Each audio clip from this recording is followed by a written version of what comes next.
Hi everyone, so today I'm going to be showing you how to write the alphabet in cursive. This was a skill that I learned when I was in about 3rd grade or so, and my teacher had us write essays all in cursive. It was very fancy. I think we even wrote like letters and things like that to our parents or to our families and friends. So I'm not sure if this is still in the curriculum nowadays, but if it isn't, this is a skill you can practice here. I hope you all enjoy it, and yeah, let's get started. So of course we're gonna start with the letter A. So A looks like this. You're just gonna start at the top. It's gonna look like a giant lowercase a with a little tail at the end. And the lowercase a is going to start like this only because, so this part right here, it's only going to start that way because, you know, a cursive, it all connects together. So as you can kind of see on this one right here, it has that little front part, and that's just because it was connected to the H. So that's why when we're practicing single letters, that's how we write the A. Let's move on to B. So we start at the top, go down, just like a normal B. The only difference is you have this little boat-like thing right there at the end. The lowercase b looks like this. We go to the top, we finish it at this middle line. We have a capital C, looks like a normal C. The lowercase c, we're gonna do that little flowy thing first, get to the middle part, finish it off like that. The capital D looks about the same, except it has these really fancy loops. It ends like that. And then the lowercase d has that flowy part, looks like a normal lowercase d. Let's go to E. Looks like a half 8. And the lowercase e looks about the same. And we have F that has this fancy line. We'll start there.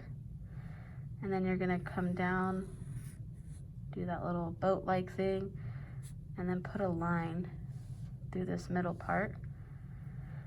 The lowercase f looks a little fancy. We're gonna get to the top, go down to the bottom. The loop ends at that bottom line. It has like a little curve at the end. And again, this is just because it's going to flow to the next letter. Let's go to G. So G looks like this. Get to the top. It has this boat-like structure again. And then the lowercase g gets to the middle part and back up. Okay, now we have H.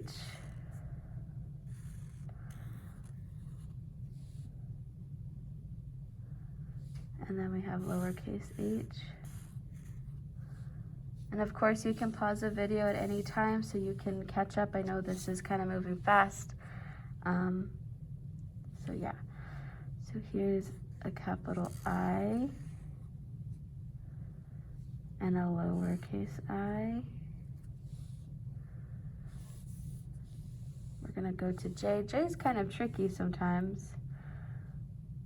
So we start here. We're gonna make, kind of like we're gonna make a big ribbon, except we're gonna come down and meet it again at the top. Okay, and this is where you'd flow into the next letter. Lowercase j looks like this. Now we have K, which looks about the same as just normal writing, just a little more fancy like. And then we have a lowercase k, which looks like a very pretty tied ribbon. We have an L, starts like this. So a loop here and a loop on bottom. And then an L just looks like an upright ribbon, lowercase l, I mean. We have a capital M, which looks about the same. It's just a normal M, like that. And then of course we're gonna start the M with that, the lowercase m with this little front part because that's the flow from the previous letter. We have N, which just looks like a giant lowercase n. And then the lowercase n looks like this. Again, this is that flow part from the previous letter. We have O, which looks like an O, but it's just a little more fancy with a loop on top. We have a lowercase o that looks like this. And notice how I'm making each capital letter meet the bottom and the top, and then the lowercase just ends in this middle part of the line. We have P, looks like a normal P. Lowercase b, P, sorry. A little fancy loop kind of thing.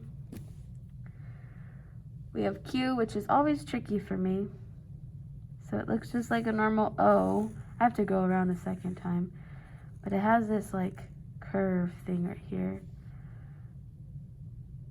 Okay, and then a lowercase q looks like this. We have a capital R.